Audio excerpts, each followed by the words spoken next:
Então, mas qual é o objetivo do Trump? O objetivo do Trump é trazer a Ucrânia para o colo dos Estados Unidos ou trazer a Rússia?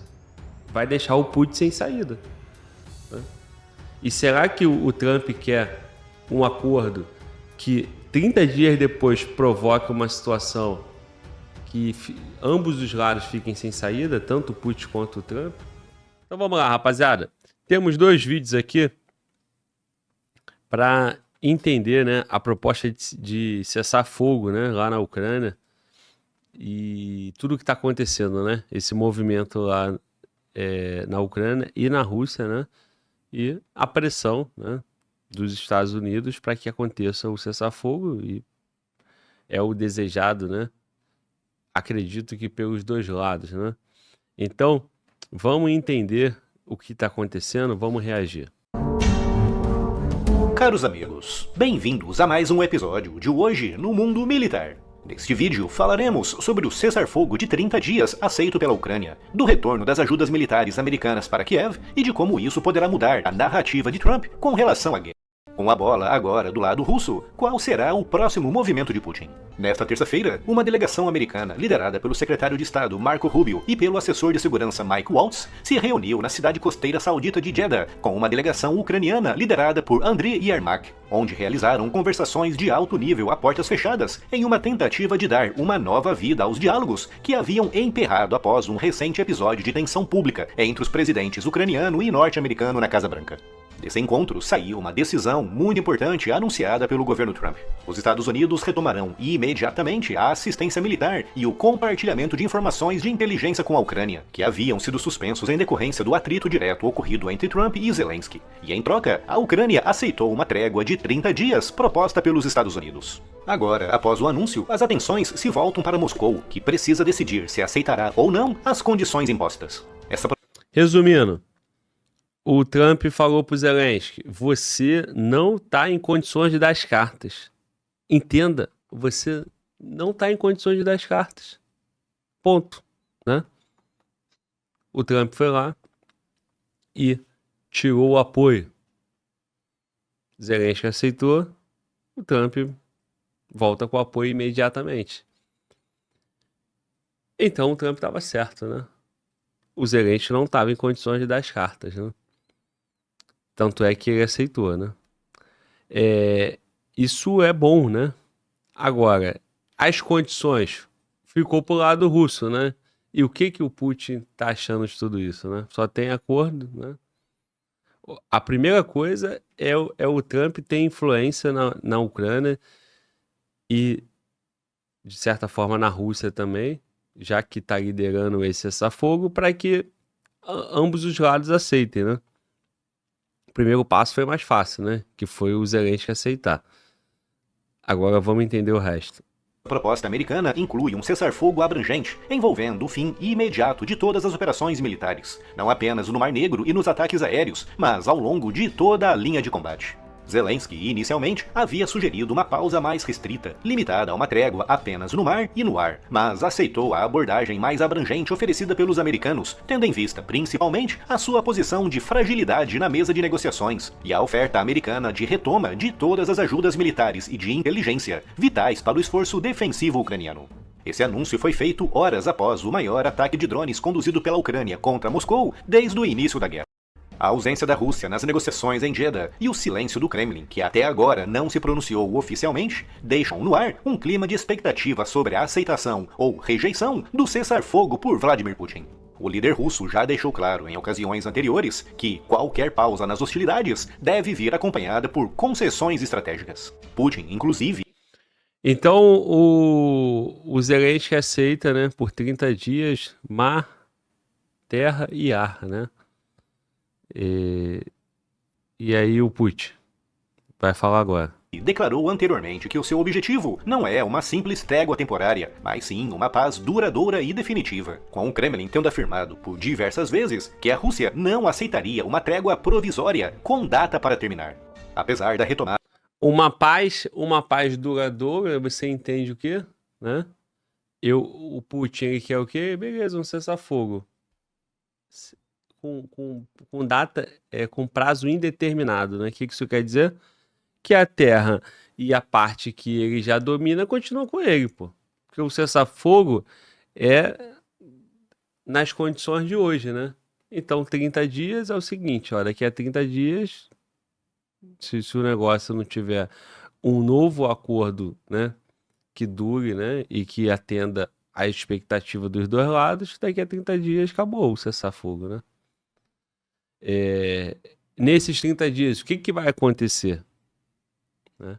Vai ter um acordo maior, vai ter uma preparação, né? E o Putin, pelo outro lado, né? O Putin, como ele tá em total vantagem, né? Como ele já dominou, né? 20% do território ucraniano, para ele, quanto mais longo o cessar-fogo, melhor também, né? Se não tiver prazo, ele estabelece, né? E domina todo aquele território ali e fica mantido com ele, né? Vamos nessa. Da assistência militar dos Estados Unidos, o intervalo recente no compartilhamento de inteligência já causou danos às forças ucranianas, especialmente na região de Kursk, onde a Rússia tem conseguido reverter avanços conquistados pelos ucranianos meses antes. O Instituto para o Estudo da Guerra destacou que a suspensão temporária do compartilhamento de informações pode ter favorecido diretamente as reconquistas territoriais russas naquela região. As negociações em Jeddah também abordaram a retomada imediata da colaboração econômica visando o acordo de minerais da Ucrânia. Essa medida é vista como essencial, não apenas para fortalecer o futuro da economia ucraniana, mas também para garantir a sua segurança e estabilidade a longo prazo. Além disso, a assinatura desse acordo trilionário, tão insistentemente desejado por Trump, poderá colocar a Ucrânia novamente nas boas graças dos Estados Unidos. Outro ponto discutido foi o aspecto humanitário, com a intenção sendo a de assegurar, durante o período de cessar-fogo, operações de socorro humanitário e troca de prisioneiros de guerra, destacando o compromisso humanitário em meio às hostilidades. O secretário de Estado Marco Rubio destacou que o próximo passo crucial será comunicar essa proposta à Rússia, afirmando que agora cabe ao Kremlin tomar a decisão sobre o futuro imediato do conflito. Por sua vez, Trump expressou confiança de que poderá discutir pessoalmente com Putin nos próximos dias, sinalizando também a sua disposição para exercer pressões econômicas, sob a forma de sanções, caso Moscou se recuse a colaborar. Trump também sinalizou a sua intenção de convidar novamente Zelensky para a Casa Branca, dizendo que o momento atual é muito diferente, indicando que Trump, após a aceitação ucraniana do cessar-fogo e com o acordo de minerais prestes a ser assinado, pode estar começando a encarar Zelensky de uma maneira mais simpática. As delegações americanas e ucranianas classificaram... Como é que pode, né, cara? Não tem nem 10 dias. Não tem 10 dias. Acho que não tem 10 dias daquele encontro, né? E o Trump, né, o que ele fez, né, na postura de presidente dos Estados Unidos da América, ele botou pressão e ele falou firme, né? O Zelensky tentou, né, botar um contraponto ali, tentou se posicionar e toda a repercussão do caso, com a força, né, que os Estados Unidos têm e deixando claro para o Zelensky, você não está em condições de dar as cartas. Ou você aceita e para de matar teu povo, ou você insiste e vai estar sozinho. Zelensky aceita o acordo, né, que interessa aos Estados Unidos, né, exploração dos minérios, encaminhado. Aí agora o Zelensky pode voltar à Casa Branca num outro tom, né? Num outro tom, porque agora, né, ele está enquadrado e atendendo ao interesse americano, interesse do Trump, né? Vamos dizer assim. É isso. Aí eu disse na minha fala, é assim que funciona, o mais forte se impõe. Aí alguém entendeu isso errado, né? Teve gente que comentou, mas é assim, Glauber, então você concorda e botou um exemplo lá absurdo. A questão é, cara, se nós, Brasil, queremos ter representação relevante, geopoliticamente falando, a gente tem que estar forte. Se nós, Brasil, queremos ter influência, né, positiva e também estar protegido aqui ao nosso redor, né, na América do Sul, né, na América, a gente tem que estar forte. Quem faz isso? Estados Unidos, a Rússia, a China, a Índia, né? Então, esses países, né, podem, né, numa mesa de negociação se impor. E os outros que não? vai se impor para quê? Vai passar vergonha? Olha o Zelensky aí. Então, se ele tivesse em condições de se posicionar e impor os termos, mas o que o vídeo está contando para gente? Que a Ucrânia aceitou os termos sugeridos por quem? Pelos Estados Unidos. É isso, né? Agora, Trump quer falar com Putin ainda, né? Como é que vai ser essa conversa, né? Vai ser bom, vai ser um evento, né? Vamos lá, vamos continuar. Ficaram como positivas as conversas, enfatizando a importância da paz como um objetivo compartilhado por ambos. Representantes da Ucrânia ressaltaram o valor da justiça no processo de paz, afirmando que esse acordo inicial demonstra quem realmente deseja o fim da guerra. Apesar de muitos detalhes sobre a implementação concreta do cessar-fogo ainda permaneçam indefinidos, líderes internacionais como o primeiro-ministro britânico Keir Starmer saudaram o acordo, classificando-o como um marco potencial para a paz na Ucrânia. No entanto, o contexto mais amplo da guerra permanece grave para a Ucrânia, com confrontos intensos em uma extensa linha de trincheiras no leste ucraniano. Apesar da intensidade da ofensiva russa contra Pokrovsk ter diminuído nas últimas semanas, a pressão se mantém ao sul daquele importante hub logístico ucraniano. Mas é em Kursk onde estamos vendo os combates mais ferozes e intensos, com Putin lançando tudo o que tem contra as posições ucranianas, na tentativa de libertar totalmente a área de uma ocupação ucraniana que já se estende por mais de 7 meses. Essa forte pressão russa em Kursk e a presença de um gigantesco contingente em Donetsk à volta de Pokrovsk levanta uma questão importante. Putin aceitará um cessar-fogo provisório justamente agora? É importante lembrar que antes da Ucrânia aceitar o cessar-fogo, a narrativa de Trump era a de que Zelensky não queria paz. Mas ontem, na Arábia Saudita, Marco Rubio deixou claro que se Putin não aceitar o cessar-fogo, a Rússia é que passará a ser vista como o lado que não quer a paz. Isso significa que Putin tem agora dois caminhos: recusar a proposta americana de cessar-fogo e continuar avançando sobre Kursk até expulsar os ucranianos. Um caminho que poderá lhe garantir algumas vitórias importantes no campo de batalha, mas derrubará a narrativa de Trump, que era favorável à Rússia. Ou então, aceitar a proposta de cessar-fogo, sabendo que os ucranianos continuarão se armando e se entrincheirando, tanto em Kursk como em Pokrovsk. Se Putin insistir em continuar atacando, a narrativa de Trump, até então favorável à Rússia, acabará se tornando favorável à Ucrânia. Resta agora saber se Putin abrirá mão de potenciais ganhos imediatos, aceitando cessar fogo, ou se arriscará ver a Ucrânia voltar novamente para os braços dos Estados Unidos, mas desta vez com Trump na Casa Branca. Então, mas qual é o objetivo do Trump? O objetivo do Trump é trazer a Ucrânia para o colo dos Estados Unidos ou trazer a Rússia? Né? Essa que é a questão, né? E toda a crítica em cima do Trump vai em cima disso, né? Me parece que mais estratégico para os Estados Unidos é agradar o Putin, a Rússia, trazer a Rússia para o lado dos Estados Unidos, afastar a Rússia da China, né? E aí esse acordo tem que estar, né? Um acordo que agrade ao Putin, né? E não é torcida minha, né? Eu tô dizendo, né? Conforme a gente acompanha e olhando ali para a geopolítica e vendo, né? A Ucrânia é dependente dos Estados Unidos. É dependente dos outros países da Europa.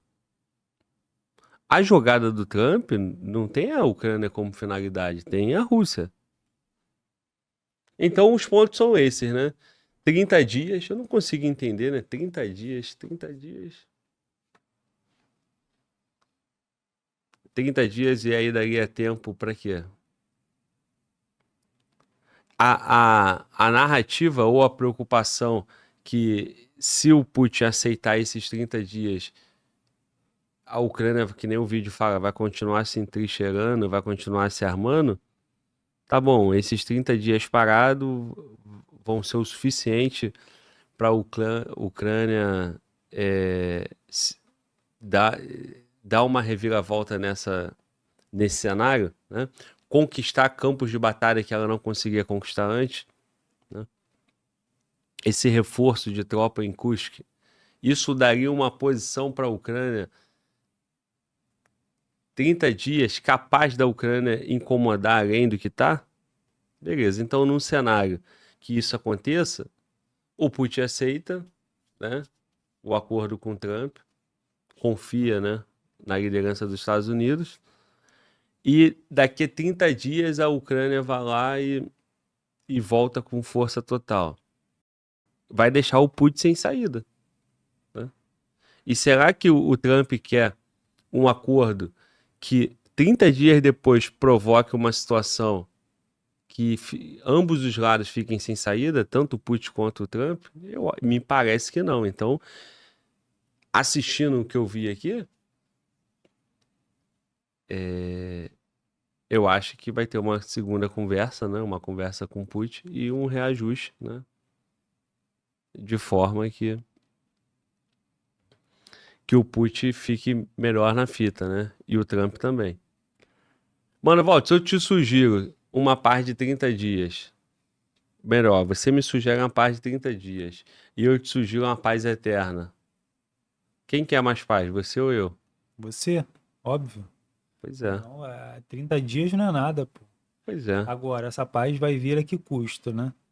Tudo É. tem um custo. Os Estados Unidos, você falou aí, os Estados Unidos, ele não... Ah, é a polícia do mundial, né? Da Terra. Mas assim, os caras, eles defendem o interesse deles, né? É muito mais interessante eles fazerem aliança com a Rússia, né? E sabe-se que o Trump, ele, de certa forma, ele tem até uma afinidade maior com o Putin em alguns outros momentos em que tiveram encontros. E assim, os Estados Unidos com a Ucrânia só está perdendo, né? E tem a possibilidade de tomar um calote, não receber nada, não conseguir explorar minério. Então, assim, obviamente, para o Trump é muito mais válido ele fazer alguma favorecer, talvez de certa forma, talvez a palavra não seja essa, né? Mas o Putin, né? Porque se o Putin é aliado da China, a China é inimiga dos Estados Unidos, né? Então, é isso. Então o Putin vai, né, dizer que não, eu quero uma paz duradoura, eu quero uma Isso. paz, não quero 30 dias, né? Só que o preço é, né? Exato. Pode falar. Qual vai ser a imposição do Putin? O Putin ele não vai querer sair meio que perdendo, ele já avançou bastante no território da Ucrânia, 20% do território ucraniano. Será que ele vai aceitar na missão de paz tropas de outros países, militares de outros países? Aí encostaram o Brasil, né? A gente falou aqui, Brasil e tal. Se mesmo assim o Brasil não sendo uma ameaça para ele, será que ele vai aceitar tropa europeia, da Europa, né? Da França, que seja, enfim, Polônia? A direção do Putin é muito clara, assim, quando a gente conversa com os convidados, quando a gente assiste os vídeos. Ele precisa de uma linha de defesa, né? Então, ele faz o acordo, ele tem aquele território que ele já tem, mas ele vai ter que manter uma capacidade de monitorar para Militar, né? saber que nesses 30 dias, ou num período que for, ele não vai ser surpreendido. Então ele sempre vai querer ter aquele território ali de forma que ele esteja protegido. Agora, lembra lá atrás, quando teve aquela ofensiva em Kursk, e aí o professor Rock falava que era estratégico e depois poderia barganhar? Uhum. E eu, quando assisti o vídeo, eu falei assim, um tem isso aqui, Sim, eu lembro disso. e o outro tem isso aqui, que barganha é essa? Mas, 7 meses depois, isso mostra que, de fato, há um incômodo, né? E essa presença, né?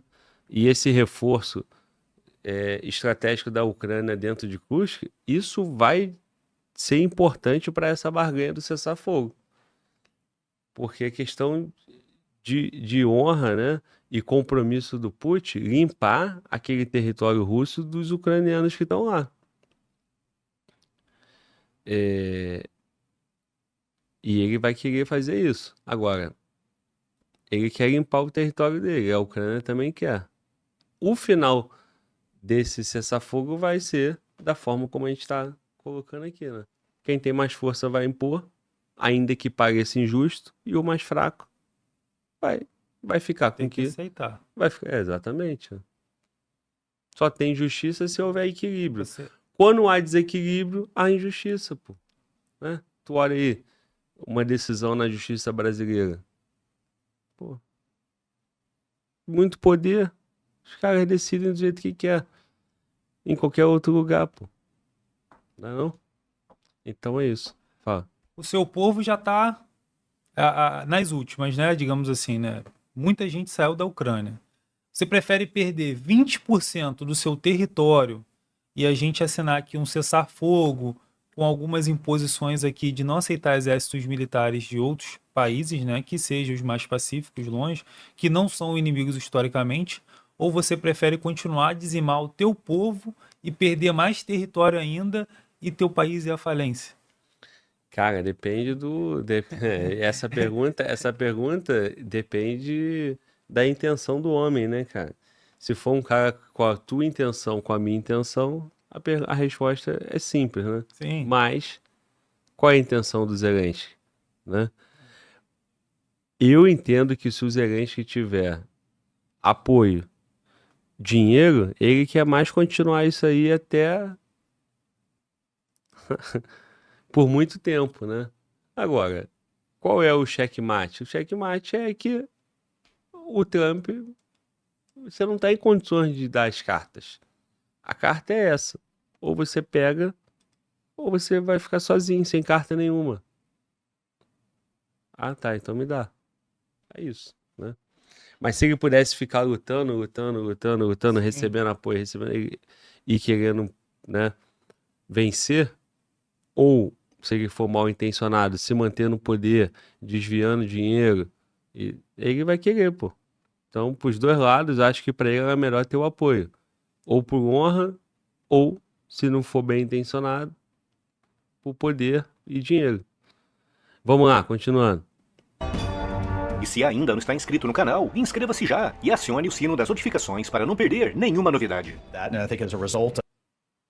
Vamos para outro vídeo. Of this positive step forward, the president has decided to lift the pause on aid and on our security assistance to Ukraine going forward, and that's effective immediately. Today, we made an offer that the Ukrainians have accepted, which is to enter into a ceasefire and into immediate negotiations to end this conflict in a way that's enduring and sustainable and accounts for their interests, their security, their ability to prosper as a nation. I want to personally we both want to thank the Kingdom of Saudi Arabia, His Majesty, for hosting us, for making this possible. They've been instrumental in this process, and we're very grateful to them for hosting us here today. And hopefully we'll take this offer now to the Russians. And we hope that they'll say yes to peace. The ball is now in their court. And but again, the president's objective here is, number one, above everything else, he wants the war to end. And I think today Ukraine has taken a concrete step in that regard. We hope the Russians will reciprocate. A ideia de usar o território russo. Bom, então é isso, né? Resta saber, levando a proposta para o Putin, para a Rússia, se vai ter aceitação ou não. Bom, nós temos aqui, cara, um vídeo da área militar, né? Então, Ucrânia reforçando as tropas em Kursk. Vamos ver. Como barganha, impossível negociação, vai se perdendo. A Ucrânia enfrenta um cenário diplomático fundamentalmente transformado, com o presidente dos Estados Unidos, Donald Trump, pressionando Kiev a concordar com a paz, interrompendo a ajuda militar e o compartilhamento de inteligência americano, enquanto a Rússia avança e provoca perdas importantes de tropas ucranianas em Kursk. O domínio de Kiev na região está mais fraco do que nunca, com tropas russas apoiadas por forças norte-coreanas lançando ataques incessantes. Os últimos relatórios sugerem que a Rússia está mirando Sudza, uma cidade na fronteira, em uma tentativa de cortar uma importante rota de abastecimento logístico para as forças ucranianas dentro de Kursk. As forças russas entraram em Sudza no último sábado, por meio de um gasoduto desativado pela própria Ucrânia, numa grande operação que pode ter envolvido dezenas de militares e forças especiais. Nesta operação, os russos usaram um gasoduto para implantar uma companhia de assalto sem ser detectada por drones e se infiltraram nas formações de combate. Cerca de 12 mil tropas norte-coreanas foram enviadas para a região, e sua chegada reforçou as operações ofensivas da Rússia dentro de suas próprias fronteiras. Se a Rússia retomar todo Kursk, ela poderia potencialmente despejar sua força de trabalho no leste da Ucrânia. O medo de Kiev é que os ganhos da Rússia possam cortar o fornecimento das tropas ucranianas em Kursk. Em um grande relatório no mês passado, o Instituto para o Estudo da Guerra sediado nos Estados Unidos estimou que a Ucrânia tem no máximo 30 mil tropas estacionadas na região, e agora esse número deve aumentar como última cartada do exército ucraniano. Kiev está reforçando suas tropas envolvidas nos combates na região russa de Kursk, onde as forças de Moscou estão recuperando terreno. Isso foi afirmado pelo comandante-em-chefe ucraniano, Oleksandr Syrskyi. Soldados ucranianos lançaram sua ofensiva audaciosa em Kursk, na Rússia, em agosto passado, pegando até mesmo seus aliados ocidentais desprevenidos e desferindo um golpe embaraçoso no Kremlin. Mas a Ucrânia vem perdendo terreno e admitiu no mês passado que havia perdido 2/3 do território que antes controlava na região.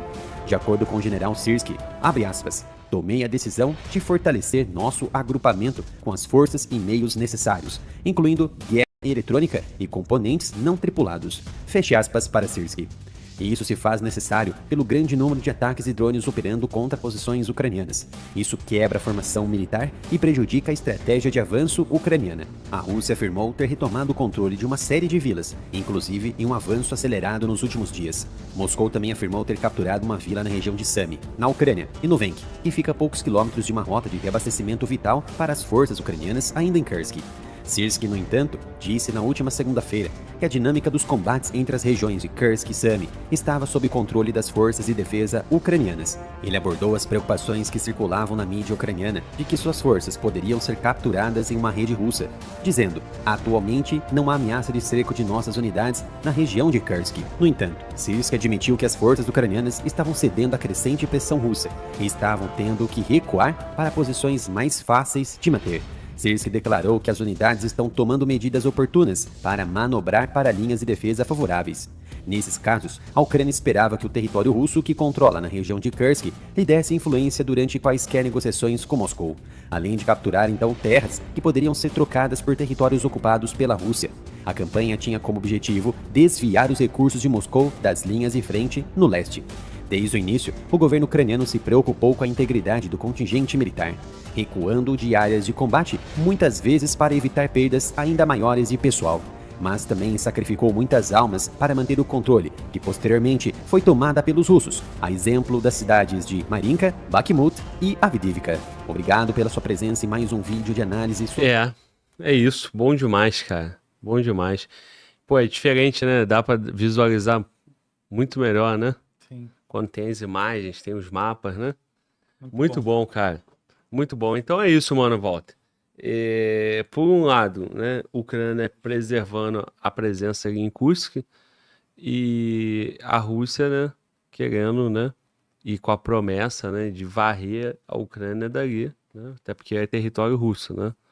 Esse ponto é totalmente estratégico, né, pode servir de barganha por uma outra área, né, que a Ucrânia, que a Rússia poderia ceder. Então, enquanto não tiver o cessar-fogo, todas as atenções vão estar voltadas aqui para a região de Kursk, porque precisa, né, ter uma definição para a mesa de negociação, né?